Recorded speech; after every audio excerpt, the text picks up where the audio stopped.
6월 10일 북한 뉴스 브리핑 시작하겠습니다. 중국 랴오닝성 단동세관에서 통관 작업을 준비 중인 것으로 알려지면서 북중 육로 교역 재개 가능성이 제기됐습니다. 북한 당국이 러시아 파견 노동자들의 당 자금 납부액을 대폭 인상한 것으로 알려졌습니다. 김정은 국무위원장이 지난 4월 노동당 정치국 회의에서 눈에 띄게 살이 빠진 모습으로 등장해 주목받고 있습니다. 네, 첫 번째 소식입니다. 최근 잠잠했던 이 북중 무역 재개 가능성이 또 나왔습니다. 연합뉴스 9일 보도 내용인데 단동세관에서 북한과 무역을 위한 수출입 절차를 진행 중이라죠. 예, 9일 중국의 북한 접경 소식통 이렇게 뉴스를 썼습니다. 네. 최근 단동세관 네. 주변을 좀 봤더니 북한과 교역을 위한 수출입 절차가 준비 중이다 이런 내용이 나오고요. 그러니까 조만간 그 통관 재개 가능성이 있는 거 아니냐. 네. 다만 이제 그 지난해 여름부터 지금까지는 그 단둥을 통한 이 양측 육로 교역은 아직 목격된 적이 없대요. 이 네네. 소식통의 말이 그렇습니다. 이 네. 소식통은 나는 본 적 없다 이런 뜻이고요. 지난 4월 중순쯤에 그 네. 육로 교역이 다시 열릴 거다 이런 얘기들이 대북 매체를 통해서 많이 나왔죠. 네네, 그렇죠. 또 중국 측 통계 자료를 보면 비료 같은 일부 그 물자들이 북한으로 들어갔다. 네. 뭐 이제 이런 건데 이게 육로로 간 건지 아마도 네. 또 선박을 통한 운송이 아니냐 이런 관측도 나오고요. 네네. 또 철도를 통해서 지원했는지 확실치는 아직은 않습니다. 네. 사실은 4월부터 계속 지금 북중 육로 교역 재개 이야기가 나오고 있어요. 네네. 당시에는 또 자유아시아 방송이었죠. 네네. 단동 기차역에 네. 이제 북한 그 지명이죠. 서포 이렇게 네네. 적힌 화물 열차 이런 사진이 좀 나와서 네. 조만간 북한으로 들어가나 보다 이런 음. 관측이 나오기도 했습니다.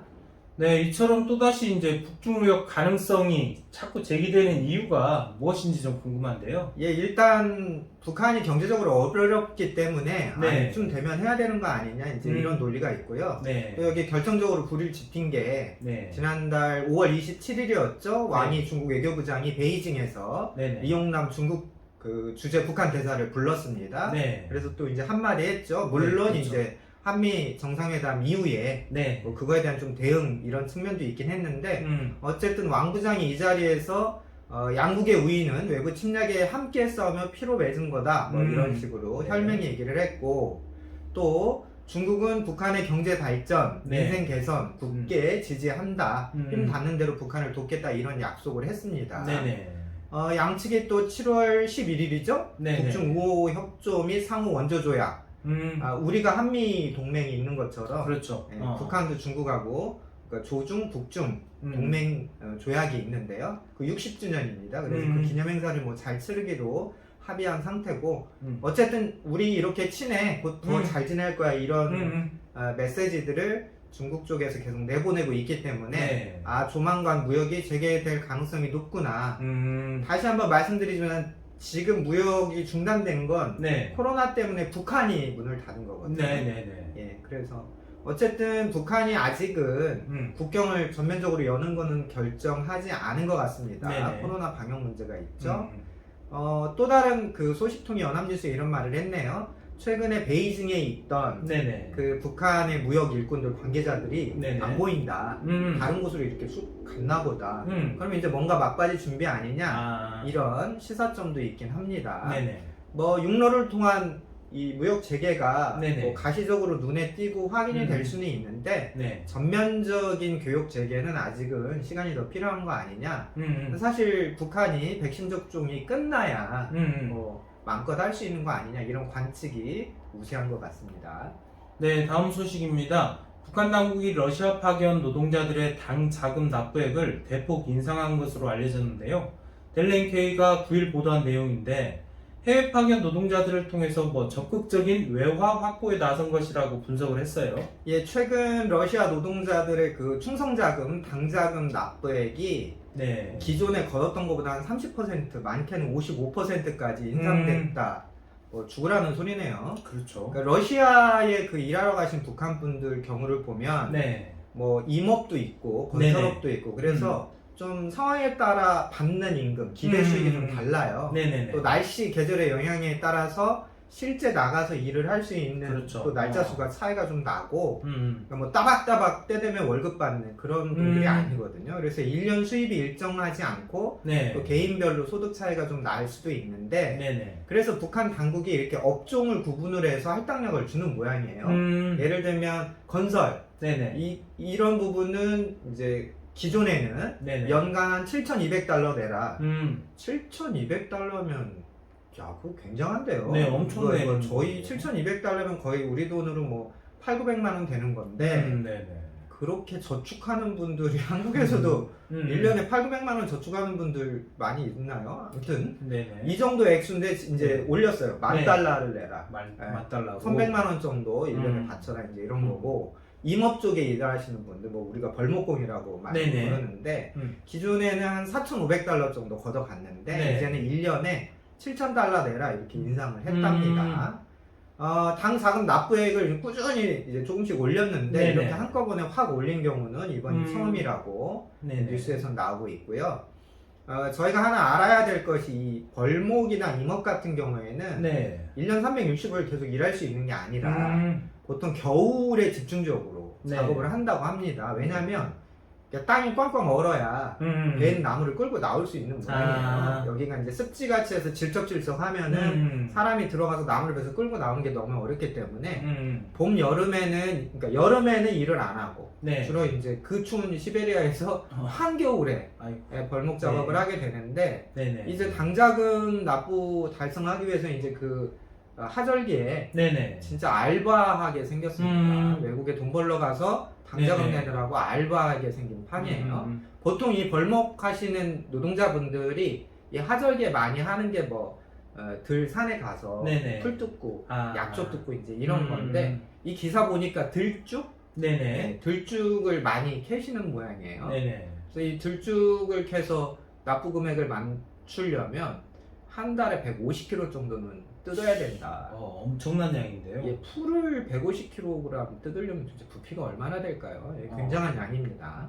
네네. 그렇다면 이 외화벌이 노동자들 개인이 벌 수 있는 돈이 확 줄었다는 건데 새로 파견나간 노동자들 입장에서는 불만이 좀 많을 것 같아요. 예, 최근에 북한이 또 새롭게 사람들을 모아서 노동자분들을 또 러시아에 이렇게 보내고 있습니다. 네네. 그런데 이제 이분들은 도착하자마자 새로운 국가지표, 할당액을 받은 거죠. 그러니까 출발 전에 이 정도 벌어서 이 정도 바친다 예상을 하셨을 텐데 네네. 도착하고 보니까 갑자기 자기가 내야 될 돈이 껑충 뛰게 되는 겁니다. 네네. 그래서 사실은 건설이든 임업이든 네네. 뭐 거의 쉬지 않고 일을 해야 이 빠듯하게 이 돈이 되게 크잖아요. 네네. 그렇죠. 이 당자금 납부금을 맞출 수 있는데 이 액수가 이제 껑충 다시 뛰니까 네. 어떻게 하냐 이제 이렇게 좀 걱정이 많으신 것 같아요. 유엔 안보리 2017년 네. 결의 2397호에서는 네. 이게 북한 노동자들을 일시키고 있는 그 유엔 회원국들은 다 네. 보내라. 그렇죠. 이제 이런 결의안이 나왔죠. 네네. 그러니까 이제 다시 그 북한이 그때 이제 들어온 사람들 말고 네. 새로 사람들을 모아서 이렇게 내보내고 있는 거예요. 네네. 지난 4월의 경우 러시아의 신규 노동자들 북한이 파견을 했고요. 네네. 5월에는 한 200여 명 네. 인력을 보냈다고 뉴스에 나오고 있습니다. 또 현재는 평양에서 네네. 러시아, 중국, 시리아, 이집트, 이란 나라들이 다 이렇죠. 네. 여기에 보낼 신규 노동자들 대상으로 해서 파견자 교육을 하고 있다. 이런 내용도 덧붙였습니다.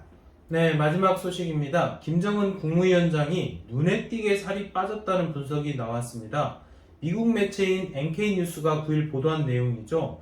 이 한미일 정보당국이 좀 주목을 하고 있다죠.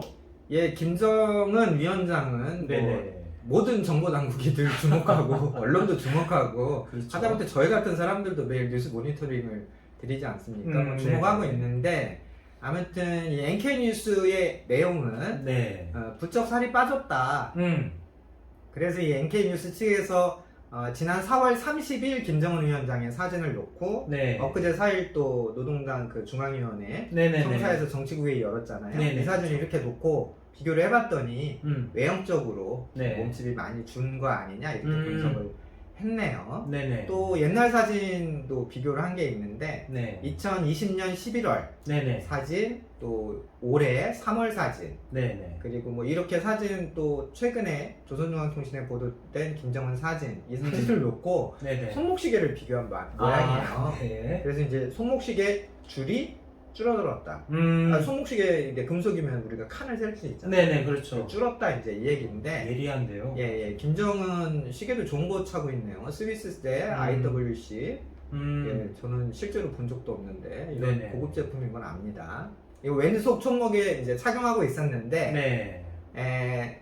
작년 11월, 올 3월, 또 이렇게 사진들을 쭉 보니까 이게 점점 이제 시계줄이 바짝 칸이 줄어들고 있다. 네. 이제 이런 내용을 하고 있어요. 네네. 그래서 좀 건강 이상 가능성이 있는 거 아니냐 이런 이제 네네네. 추론을 기사에 네네네. 좀 달았는데, 네. 저는 좀 의견이 다릅니다. 네. 김정은 위원장이 좀 등치가 크기 때문에 그렇죠. 살이 빠지면 더 건강해지는 거 아니에요? 그럼요. 특히 뭐 당뇨, 고혈압, 심장질환, 가족력도 있고 네네. 뭐 이런 사람이 이렇게 홀쭉해지면 네네. 그래도 오히려 건강해진 거지, 그 건강 이상 때문에 결과로 홀쭉해진다? 뭐 그렇게 보는 게 맞는지 저는 좀 의문입니다. 네네. 국가정보원도 지난해 11월 국회 정보위에 네네. 이제 김정은 위원장 체중을 네네. 추측해서 이제 말한 적이 있는데, 네. 거의 10년 전, 그러니까 네네. 2012년 8월에는 한 90kg이었던 것으로 추정을 했는데, 이제 지금은 한 네네. 140kg 정도 나가는 거 아니냐. 140kg. 예, 그렇게 추정을 했다고 그래요. 그래서 1년에 뭐 평균 한 6, 7kg씩 몸무게가 늘었다, 그렇게 추정하고 있다. 이렇게 이제 국정원이 국회에 가서 보고를 한 거죠. 네네.